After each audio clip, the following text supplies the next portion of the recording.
everyone, and welcome to A Balanced Life with Dr. Jacquie.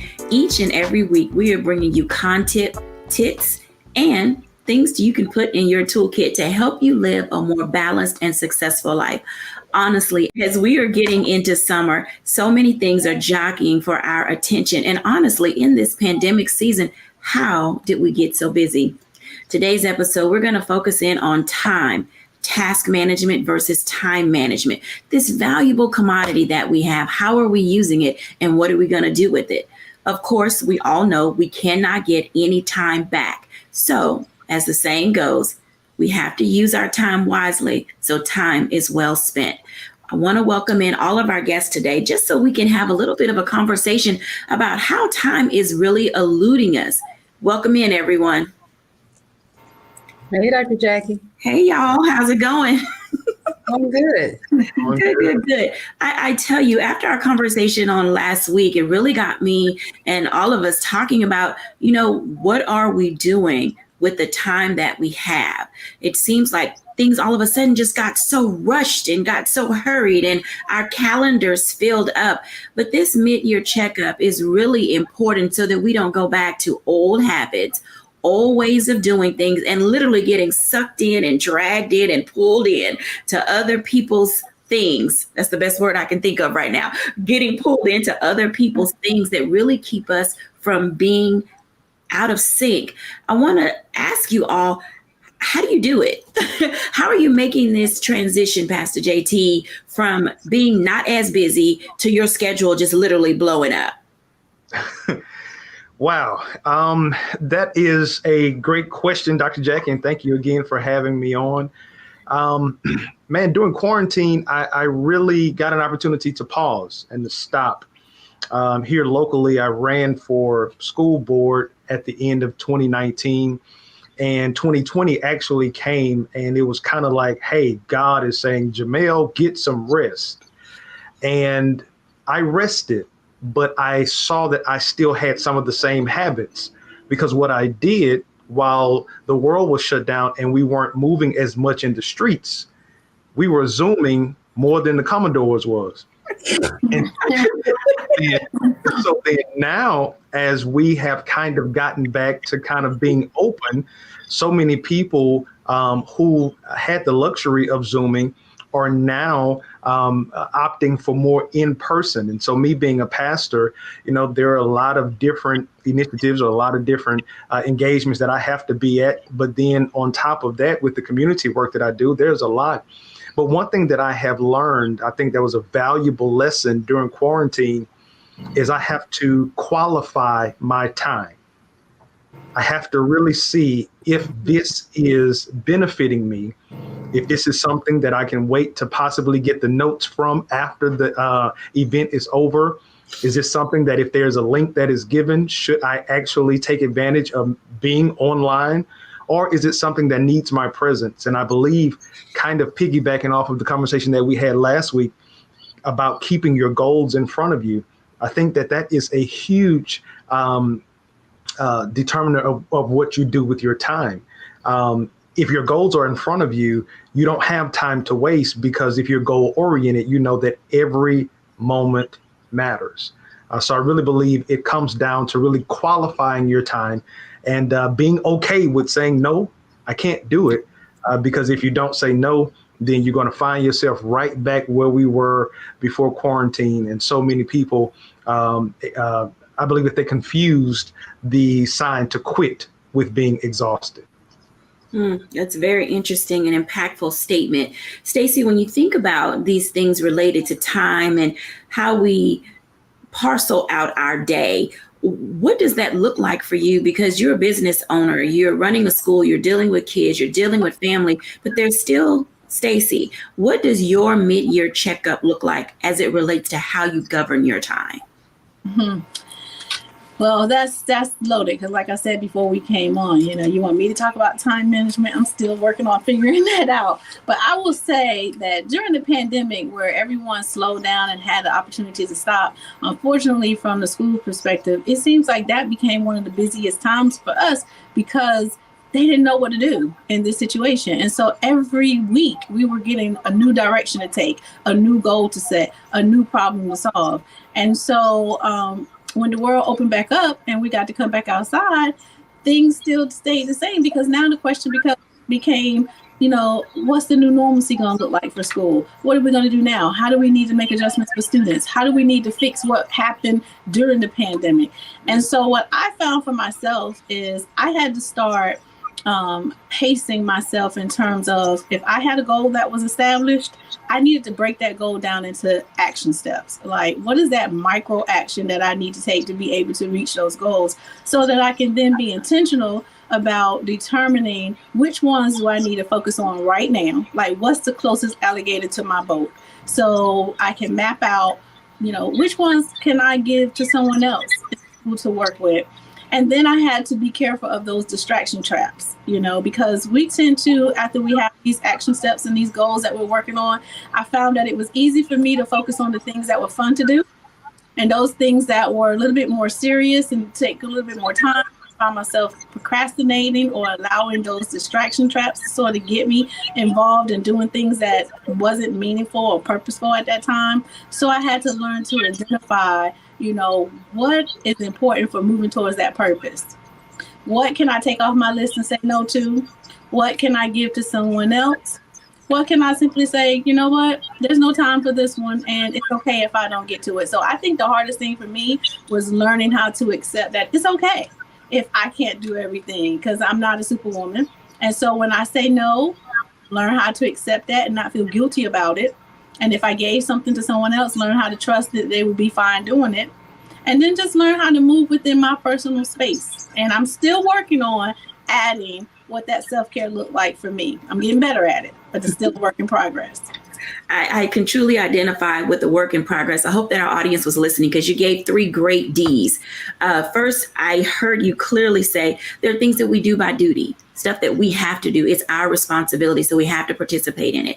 Don't get distracted, by the things that aren't necessarily for you, and then have trust enough to delegate. I think that those 3 tips right there alone are ways to help some of our audience figure out how to get a foundational baseline to taking their time back. Now, Dr. Tierney, we have heard Auntie Maxine for a long time tell us about reclaiming our time. Talk to us about some of the ways that people can reclaim their time, but also how are you reclaiming your time for the things that matter for your personal self-care in this mid-year checkup? Absolutely. So as I was listening to my good friend, Pastor JT, talk about how we were Zooming more than the Commodores. Well, if we were Zooming more than the Commodores, then I was Lionel Richie, because right during the pandemic, that's when everything picked up with my business. It was stressful for everyone. And so that's when we started really focusing in on our mental health, our self-care. And so I started my business right before the pandemic hit. And let me tell you, it picked up, right as things, were shutting down for other people. I was on roller skates. And so I had to learn very quickly, in this new space with this new business, doing this new thing on this new level, that I needed a new way to approach my time, and to be there for others, but also to be there for myself. So part of this was, the coach in me, but part of this was I also had to learn it just for myself, because I was finding at the end of each day I was depleted, because I was giving, to everyone else, but then wasn't leaving anything, for myself. So I had to get really intentional. And this is what I encourage my clients to do. Get really intentional about the time that you give them, and also the time that you give yourself, and make sure that you are giving yourself as much time as you're giving them. So if you're giving your job that 9 to 5, then you need to make sure that you're giving yourself just as much time as you're giving your job. And it doesn't mean that you have to totally disconnect and not do anything, but it could be the small things. It could be, going for a walk. It could be taking that PTO. Some of us walking around here with 4 weeks of paid time off that we haven't taken. You better take your PTO, that's your time, so that's a way that we can reclaim our time back and do the things that we need so that we are refueled, re-energized. That can mean taking a trip, I just came back from an amazing vacation where I did I did a lot. I'm not going to say I didn't do anything, but I did not do anything work-wise. I did not do anything for them. I did everything that I wanted to do to rejuvenize myself, and so that's one of the ways that we can really be intentional about our use of our time and making sure that we're putting ourselves first in that. Thank you for sharing, everyone. We're going to take a break. And when we come back, we want to talk a little bit more about what does that look like, taking time for yourself. Our mid-year checkup really does require us to step back, press pause. And, as Dr. Tierney says, sometimes you got to take a beat. And that's really important when we come back after the break, how you can engage in your own self-care.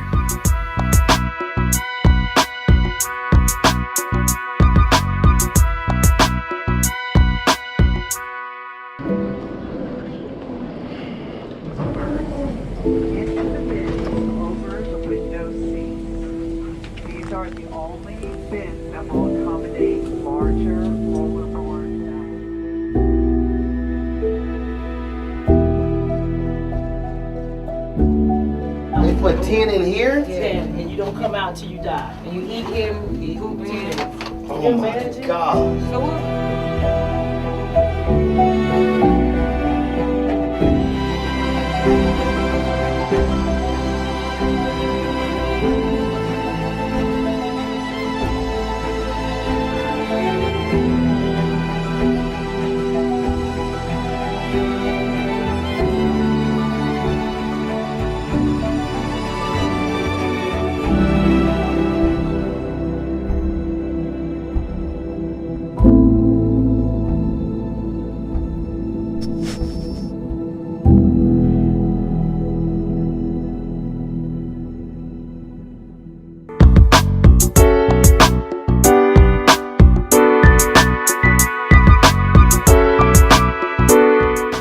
Welcome back, everyone, to A Balanced Life. We have had some really stimulating discussions. I hope you got your pen, pad, digital device, and are taking some notes, because it's in this season, this mid-year checkup that we're having, where you can literally have things fall into place, or yourself can just personally fall apart.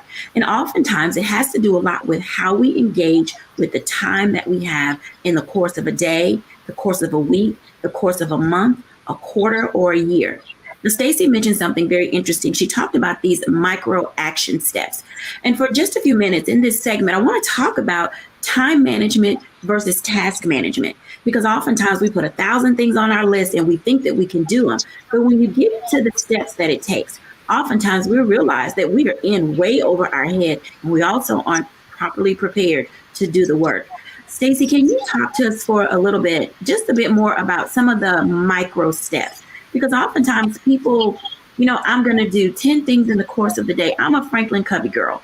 And so I will put things on my planner, and then I realize I really don't have time for B's and C's. It's really only the A1s and A2s. I've literally stopped putting A3s on my calendar. Stacey Owens, talk to us a little bit about what it means and how you do your micro action steps. So I take my goal and then I break it down to an action. Like, okay, what do you need to do specifically to meet that goal? And I used to do a things to do list in my daily journal, but I've changed that because, like you said, if I was to write down a things to do list, it would be so massive that I just would end up getting overwhelmed. So now I have what I call an intentional list. So I look at my goal that I set, and I broke it down to about 3 to 4 intentional small action steps to take. And then I put those on my intentional list for today. I'll still keep a things to do list over on the left-hand side, and I'll look over there and I'll say, all right, what's happening in my day that has to happen? Like if I have a meeting, or if I have a doctor's appointment, or if I have something that just has to happen that day, I'll look at those things and then I'll say, is there anything in here that I can adjust? Like, okay, I can't adjust my doctor's appointment, but if I'm about to sit in a meeting that I don't necessarily have to sit in and I can have somebody else sit into that meeting, then let me move that off. That doesn't make it to my intentional list. It stays on that things to do list or my delegated list, right? So I end up on my intentional list for the day having about 5 things that I have to do for that day. So now I'm working towards the intention of what's going to move me in a forward progression of my goal. If I get those 5 things done, it can go over to that things to do list and look at that and do great. If I don't get those 5 things due, then I'll move them to tomorrow's intentions list because I want to start there. I sort of track. If something has moved more than 3 times in that week, now I'm starting to look at that intention a little deeper to say, what is it about this step or this action step that I'm procrastinating about? So it's just being really intentional about my thoughts to make sure that I'm focusing my time in the areas that's going to move whatever I'm working on. When you have that type of approach, Stacey, does it allow you to have more time for yourself? Can you take a lunch? Can you take a walk around the building? Can you just close your door and have, a little bit of a respite from everything when you utilize that method? I add those to the intentional list because it was one time in my life that I would go all day and wouldn't eat, or I would go all day and wouldn't take a break, and I would sit here for 14-hour days and stay in one spot, and that wasn't healthy for me. That made me gain 50 pounds. That made me, your bones in your body start aching because you're not moving. So I sort of add on my journal, I have a thing for, I identify self-care. What's my one self-care thing that I'm going to do today? And I add that to the list so that I can make myself be intentional about doing that. So it can be anything from reading a book for a few minutes. It can be anything from just taking a walk around the block, but I add to my intentional list one self-care thing to make sure that I do that for that day as well. Those are great tips and tools, because certainly we all need to engage in ways to put ourselves on our own schedule. Dr. Tierney, these things that we talk about doing and providing time for self-care, there is a word that always comes up, ladies, when we are trying to take time for ourselves. How do you deal with the guilt, Dr. Tierney, of putting you on your schedule? Yeah, that's the word, guilt. So here's the thing, and we said it last time, but it bears saying again. Self-care is not selfish, okay? And yeah, we hear that, sounds nice, it rhymes, but think about it this way. When you get on an airplane, okay, and it's a lot of travel happening right now, you get on the airplane and the flight attendants get up and they do the safety thing. And they tell you, if we lose cabin pressure, oxygen mask will fall from in front of you, and they'll do the little thing and, go through the whole spiel.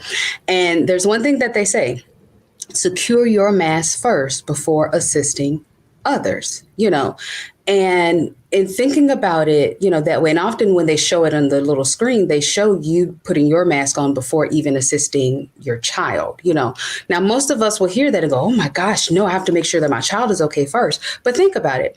If you are sitting here asphyxiating because you can't breathe, then how can you help your child? How can you help anyone? And that's the way we have to look at doing things for ourselves. If I'm too busy trying to rush up and help the man in seat 9A put his oxygen mask on, but then I collapse, from a lack of oxygen on my way to him, have I really served him? It's better when we serve ourselves and make sure that we can breathe. We put our oxygen mask on. We are, rested. We're drinking our water. We're doing that self-care thing that we need, because it will make us better equipped to help other people. And when we look at it that way, then you can ask yourself, now, is that really being selfish? Honestly, it's being selfish when we don't do those things. When I don't take care of my body, when I don't take care of my mental and emotional needs, I'm being selfish towards my husband, because now when he comes home, don't talk, get away from, and he's coming home into an environment where I'm just on 10, because I haven't done my work. Now, is that fair to him?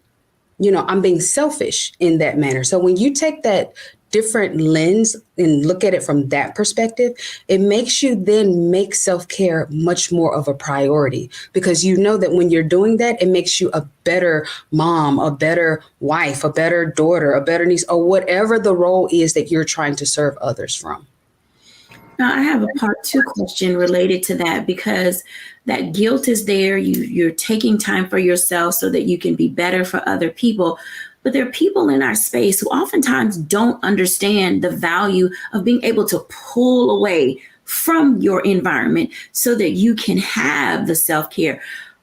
Dr. Tierney, why is it important to step away from things that appear to become, I'm going to say this correctly, appear to be becoming toxic? Because oftentimes people won't let you withdraw. They won't let you prioritize yourself. There's the constant text, the constant phone call, the constant everything. How do you help others understand that you have to make you a priority without, falling into that guilt trap or being guilt tripped into going and doing it anyway? Absolutely. So I love something that you said. They won't let you step away or let you. Well, sugar, it's not about what they let you or allow you to do, because then you're giving them your power. I can't step away unless you give me permission to do so. Again, let's take this different lens, look at it. You are the one, you have the agency and the sense of power over yourself. You know what you need, they don't. And really, and I know I'm probably going to get some messages and some tweets about it. It's okay. It's fine. I can take it, but I'm going to say it anyway. At the heart of all of us, we're selfish. We want what we want. So I'm not really thinking about your needs. I'm thinking about what I want. So yeah, I'm going to keep texting you. Yeah, I'm going to keep calling because I'm trying to get what I want. It's not my job to make sure you're rested. That's your job, and that's all of our individual jobs. So if the texts keep coming, guess what? They're going to keep coming as long as you keep responding. We shape people's listening for us. So trust me. If you stop responding to those text messages, guess what? They will figure it out, or they'll go and text somebody else. If you start practicing the whole word no, period, that's a whole sentence. You don't have to give no explanation, no definition, no, well, because any of that. If you start saying no, then guess what? They will then get the message that I can't just dump my stuff on them. I can't just go to them and ask them to always be present for what I need. Because a lot of times they need to figure out what it is that they need for themselves and stop going to you to fulfill their needs that they need to be doing their work on. So this is the piece where it's not about what they allow you to do. It's not about them making a space for you. You have to do that for yourself. That is your responsibility, not theirs. Responsibility seems to fall on a lot of shoulders, and oftentimes it's very difficult to allow it to rest on you or rest on other people. Pastor JT, when we talk about how do we optimize time for ourselves, I literally can say that I am more productive when I shut off my phone, when I close my door, when I don't respond to other people. It's like getting into this zone where you can just physically begin to see yourself obtain physical, mental, and spiritual clarity. How important is clarity for self, Pastor JT, as we begin to move ourselves forward in this next half of the year? I believe clarity for self is non-negotiable. I've repeated this, and I know that many of our listeners will probably say, you said that last week. Well, I'm going to continue to say it. I think that is so many times that we are so consumed with doing that we have stopped being. And then when we stop being, we lose sight of self. And going back to what Dr. T said, it was just, I'm sitting here taking notes myself. You have to be so intentional with you, because if you are not your best you are now a disservice to everybody else. I know, not trying to be preachy, but I guess I am the resident pastor on the show. But even Jesus himself, on the heels of one of his greatest miracles, after he fed the 5,000, Jesus tells his disciples, hey, man, y'all go on to the other side. I'll catch up with y'all. And the Bible says that Jesus went into the mountain and he prayed. He stealed away. He had to refresh. He had to regain all of the virtue back that he had just released. Because in the very next chapter, they were going to meet a man in the tombs that was dealing with a mental health issue that was cutting himself. And Jesus needed to be at his best version of himself to be able to give the man what he needed. Now, if Jesus would have gone to him and he was lethargic, he was tired, then the man probably would have left with the situation even worse, and Jesus would not have been able to be who he was called to be. Now, I'm not saying that we're all Jesus, but I believe that there is some God in us. And I believe that we have to be able to be real with ourselves and know when we're tired, know when we are exhausted, know when our cup is empty. But again, that's you being present with the person that you have been with all your life. And that's you. And so many times we are so consumed with other people and serving other people. But I think a lot of that, and I really don't want to turn the corner with this conversation, but I think a lot of that comes with many of us wanting to please other people or affirmations from other people. And then we feel that's what drives the obligation of us in our bed, jumping up to answer the phone for somebody else who is not even respectful of our time. I even, and man, it was one night. I'll just be honest, man. Hey, mama, love you. She watches the show. She loves me on everything that I'm on, but she really loves you, Dr. J. But I know she's going to hear this. But it was one night, everybody in my family know I go to bed, right when the 9 o'clock news come on. I'm gone. And so my mom called me and I jumped up and I'm like, mama, what's wrong? Because everybody know I go to sleep at 9. And so mom was like, well, no, I'll just call and tell you something that I saw. Mama, no, we don't do that, baby. Because the first thing that I thought is something was wrong because everybody knows that I go to bed at 9. And so then mama said, well, all right, I won't call you after 9 no more. And you know what, Dr. J? Mama ain't calling me after 9. I have a defined boundary. And regardless of the role that you have in my life, if you love me the way that you say you do, you will respect the boundary that I have in place. Because if you don't respect my boundary, you have now disrespected the relationship that we have. Wow. I'm going to tell you that's a perfect segue for our break. When we come back after the break, we're going to talk about that very thing, boundaries, and how to optimize your time when you walk away. I said it. Sometimes you have to just walk away. And oftentimes we stay too long. We give to people too much, and then they just continue to take, and take. When we're back after the break.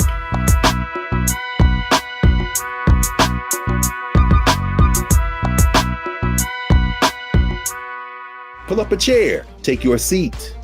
The Black Tape with me, Dr. Greg Carr, here on the Black Star Network.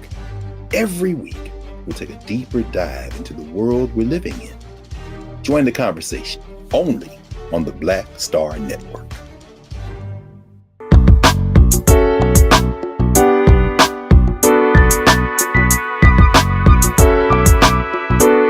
Welcome back, everyone, to A Balanced Life. Whew, let me tell you, I know. Go ahead and add us, tweet us, text us, post all your little threads and notes. We're here for it because one of the things that we desire to do is to help you to design a life so that you can be able to do the things that you want to do, not always the things that you have to do and that you must do, and enable, I'm going to pause here for a second, and in an ability for us to be enabled, but not be enablers, we need to figure out how to step away from people, situations, and circumstances. I'm inviting everybody back in for this conversation because let me tell you, it gets tough. It gets tough, y'all, to be able to tell people goodbye. We're not doing this. I'm not here for it. And no, it literally weighs heavy on us to be able to just walk away. I'm going to start with Stacey because, Stacey, I know that in your profession and in your career, whether it's on the business side, the parent side, the children's side, or even in your own personal life, you have discovered how to just say, this is what we're not going to do. Talk to us about that for a moment, because there are some people who really don't know how to broach that conversation of, I'm clear that we're done. What does that look like in your life for maximizing yourself? Well, first I have to say, before the break, Pastor gave a word. And if nobody else got that word, for me, because I had one of the hardest times in this job last week, and I needed every bit of that. So thank you for that. But I think it goes back to just accepting the fact that you just have to communicate to folks and say, I'm gonna choose me now. And that was one of the things I had to learn, even as recent as last week. So many people are plugged into me, and I was in that position of giving so much that I gave too much. And so then it became the expectation that everybody was entitled to just continue to take from me. And so when I started saying enough, they didn't want to hear it, because now they felt I had betrayed them, because in previous times when that boundary wasn't as clear, you were so used to me being the one that just carried you. And everybody has to be able to carry their own water. So I think for myself, I'm learning, I'm still working on just being able to say, I'm empty right now. I don't have anything else to give. And that's a non-negotiable. And you have two choices that you can make. You can be receptive of that and understand it and give me time to fill my cup and come back. Or you can get emotionally detached and angry. But at either way, and whatever choice that person make, it's their choice to make, and I'm gonna let them hold it. I'm gonna let you hold the choices that you make, because I'm gonna clearly say when I'm done and when I can't do anymore. And now it's for you to receive that. So I don't know if that's the answer that everybody is looking for, but I think in the last lesson that I had to learn in the last 2 weeks, that's the space that I got into. And Pastor just told me why. Because if Jesus can do it, I can too.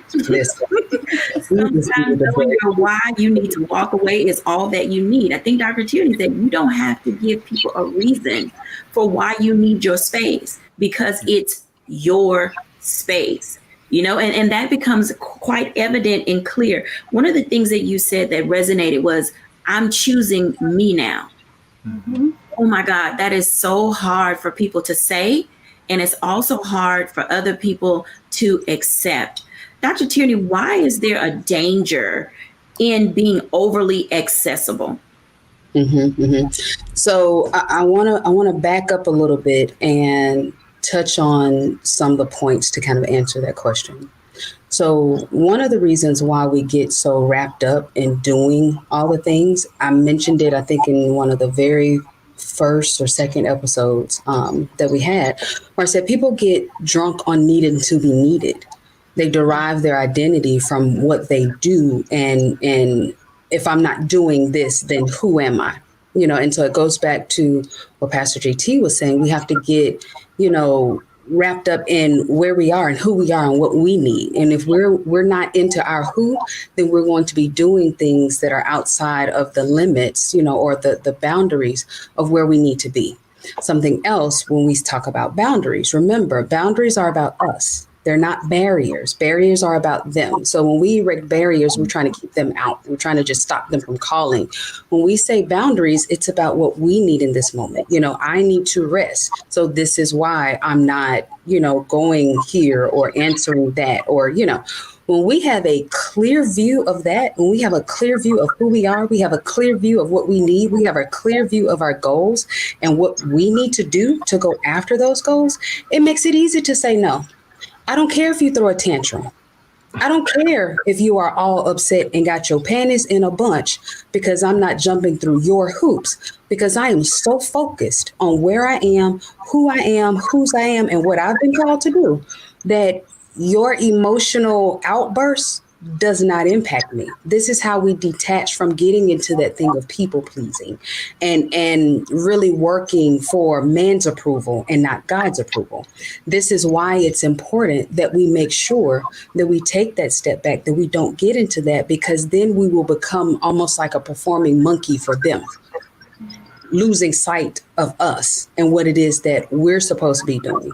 And when we're talking about that in terms of time management, that's when we get into falling into some of those time warps and time gaps, where we look up and be like, oh, I don't know what happened. I was just 25 years old. And now all of a sudden, like, what happened? Because we were living for them and not living for ourselves.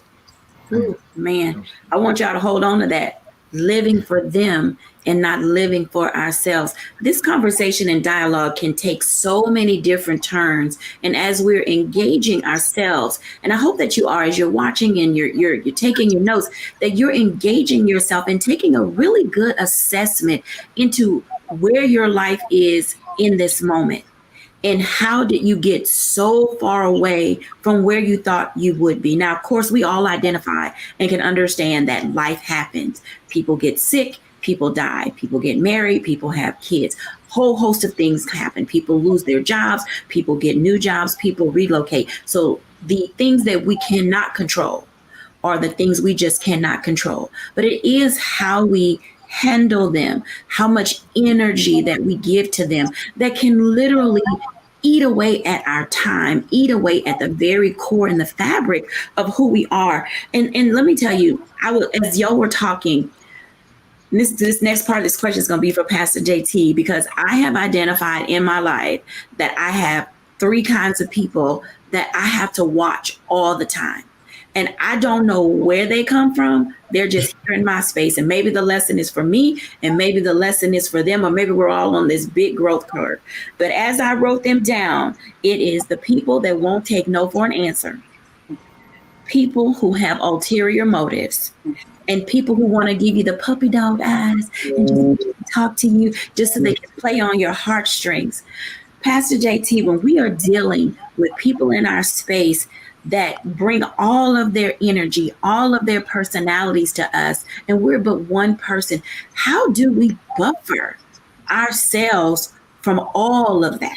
Because you probably more than any of us spend a lot of time out and about with multiple types of people coming into your space. How do you preserve you and put up the appropriate buffer for that type of engagement? Got you. That's a good question. To be honest with you, Dr. Jacquie, in your question, you actually answered it a little bit before. You challenged us for a self-assessment. And when we assess ourselves, I think now we're going back and we're looking at our portfolio, and we're looking at the value of that portfolio. And then now we're asking ourselves, am I where I want to be? And what needs to happen to get me where I need to be? Or what are the things, or who are the people that have caused me from getting to where I want to be? And when you develop those answers that come out of that self-assessment, now you can say, I am. Jesus was very direct. Again, I'm going real churchy. Jesus was very direct because he knew who he was. He wasn't being, boisterous, or he wasn't being braggadocious. He just knew who he was. He said, I am the way. I am the truth. I am the door. He always preferenced about who he was, but he did not allow anybody else to diminish his I am. And in his I am, he wanted to share his I am with so many people. But you know who Jesus said that he couldn't give his I am to? His own kinfolk. His own. He said, I wanted to heal them. I wanted to bless them, but they were too familiar with me. And that familiarity did not give them the opportunity to respect the I am that I am.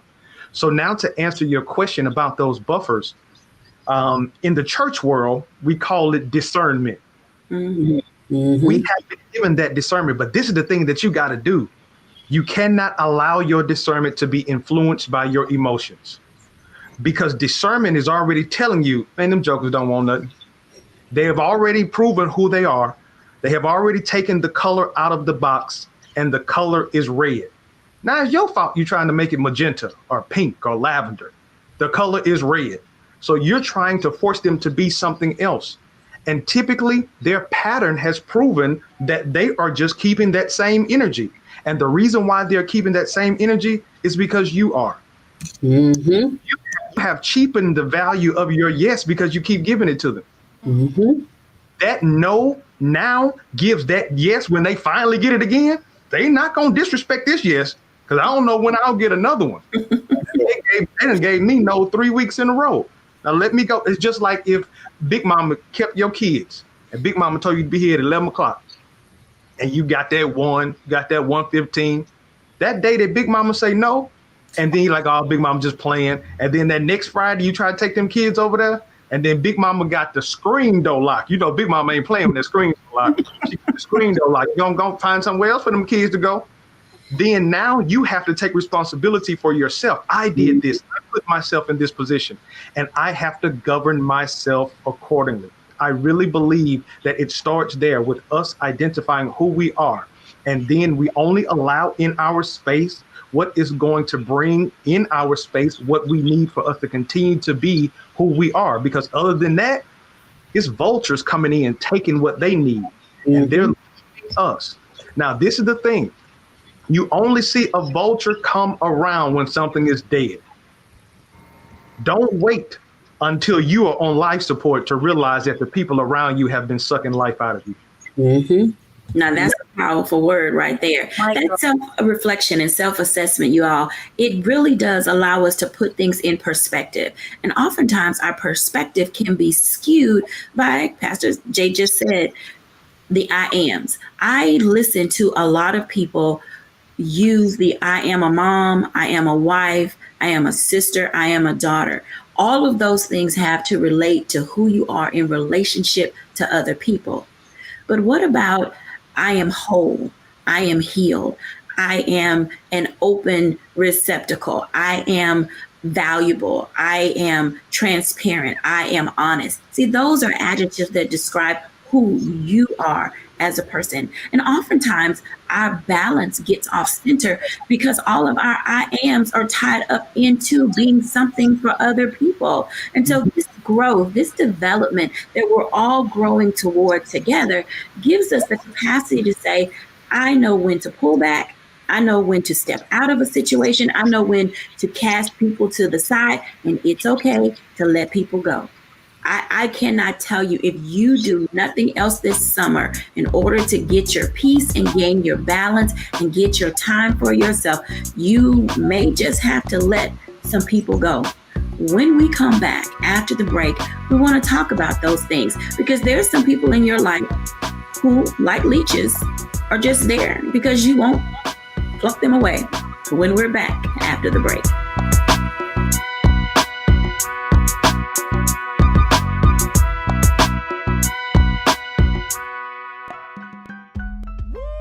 We're all impacted by the culture, whether we know it or not. From politics to music and entertainment, it's a huge part of our lives, and we're going to talk about it every day right here on The Culture with me, Faraji Muhammad, only on the Black Star Network.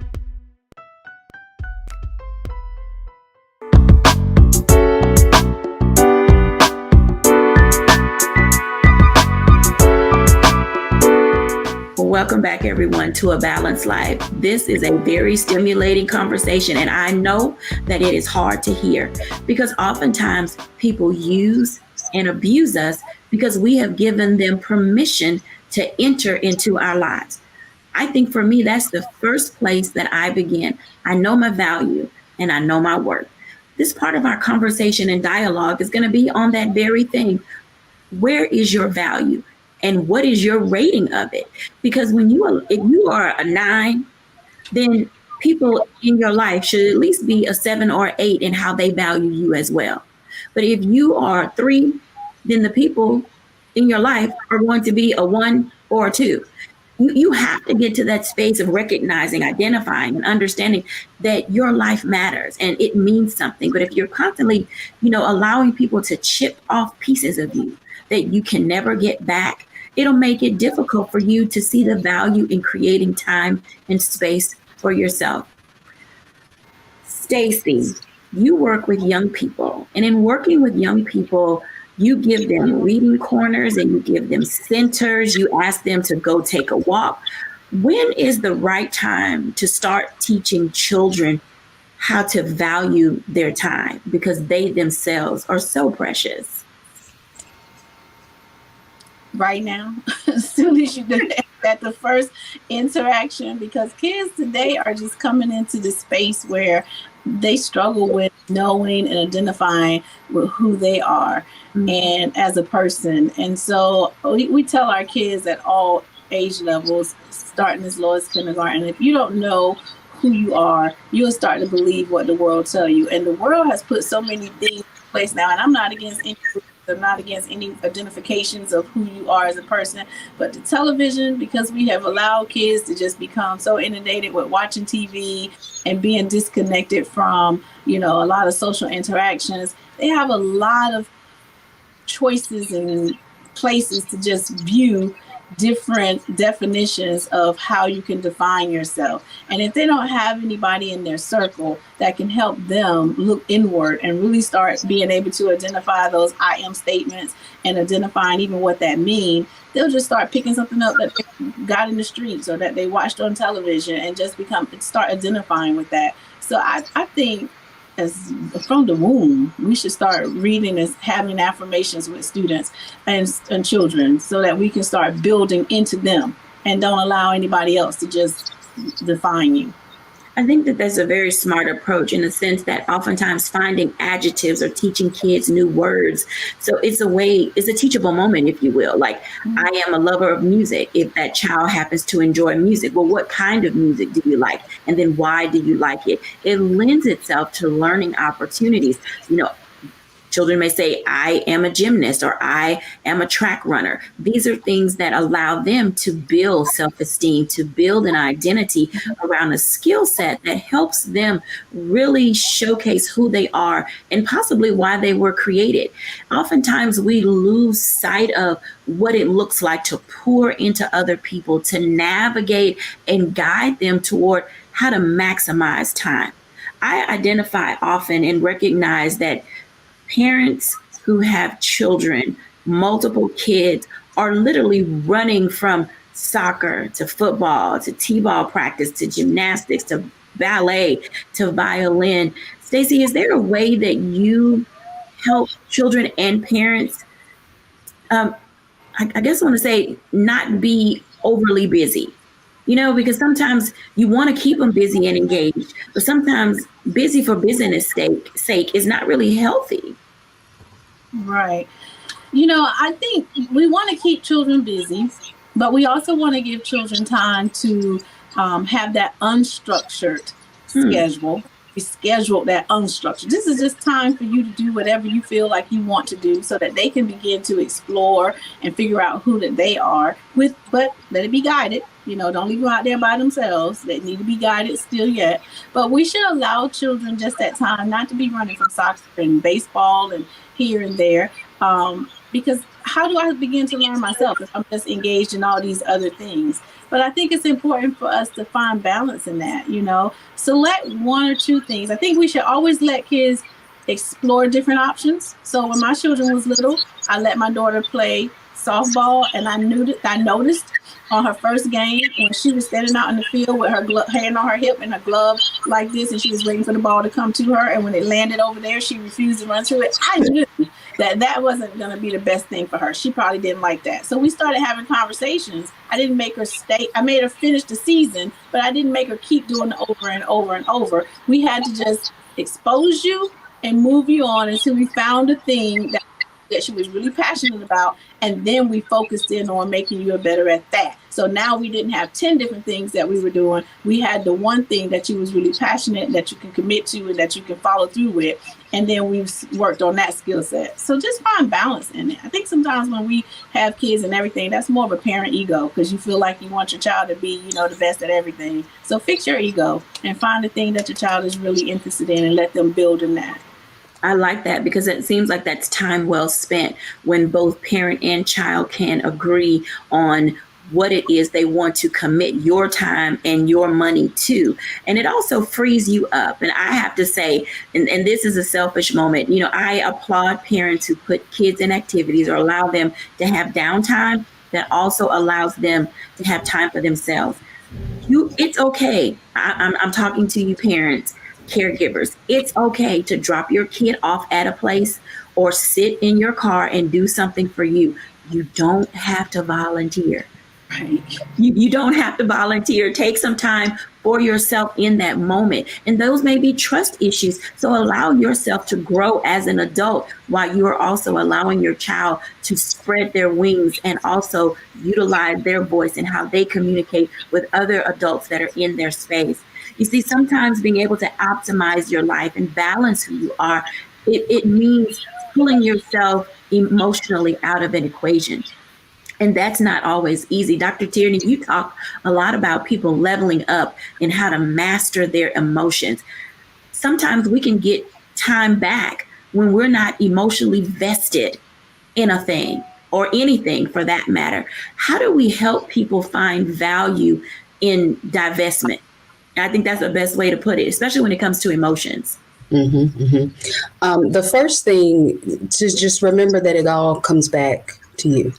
You know, we've been talking a lot about how other people can kind of come in, and I think you use the word leeches, and how it's like we need to pluck them off, and, you know, because we're getting so wound up in them and they're wound up in us. But at the end of the day, it comes back to us. You know, in some scenarios, the person that is sending the text message and doing the calling and asking for everything, they don't even know that they are leeching off of you. They don't know that they are, you know, pulling you in that direction, because this is the way that your relationship has always been with them, because this is how invested you've always been.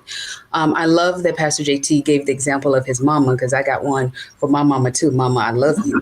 But once upon a time, you know, whenever my mom called, I was able to answer, you know, and if I didn't answer when she called, then she would call my husband and be like, "What you doing?" You know, and so she would do this thing of the multiple calls. Well, now if she does that, it's like, okay, is something wrong? Because I'm in the middle of a session, I can't answer. So that was a conversation that we had to have, that she did not know that her tendency and proclivity that I allowed was now being problematic. So if we don't actually say something to the person or pull back, like you said, and have that emotional divestment to say, I can't do this anymore, then we will continue to get more of the same. Something else to think about is when we're talking about our time and the loss of time, you know, we have to also look at ourselves and say, you know what, sometimes we lose time, not because of them, but because of us. You know, while we were in the pandemic, we all probably picked up a habit of Netflix binging, you know. And so are you losing your time because you're watching episode after episode after episode on Netflix? Have you fallen into a time warp on TikTok and you're watching all of the videos and the cat videos and the funny videos that keep popping up on your social media feed? You know, so at the same time, we have to look at our emotional place and how are we showing up for ourselves in those spaces where we might be losing some time or falling into these time warps, either in the way that we show up or allow others to show up in our lives, or the way that we are just killing time and wasting time in some of the other habits that we've picked up along the way. Very powerful statement. Pastor JT, people are probably out there trying to figure out how they can get to a space of knowing what they value. If you had to share with our audience about time and why it's valuable to you, what would you say? Simple. It's our greatest commodity. Yeah. It's one thing that we're never going to get back. Time. I made a post on Facebook that looked at how far we are in the year already. And I said, time is not waiting for you to decide that you want to live. And sadly enough, there are a lot of people that are going to wake up and it's too late. I wish I would have done. I wish I would have done. And if you're listening to me now, I believe that now is the best time for you to take control of your time. But taking control of your time intentionally. I believe Stacy used that word, intentionally, and maybe even using a planner and intentionally scheduling out your day. I think that if you look at a financial budget, it allows you to control the money that comes in, because that budget gives you the power to tell the money where to go. And so every day you are given 24 hours worth of valuable time.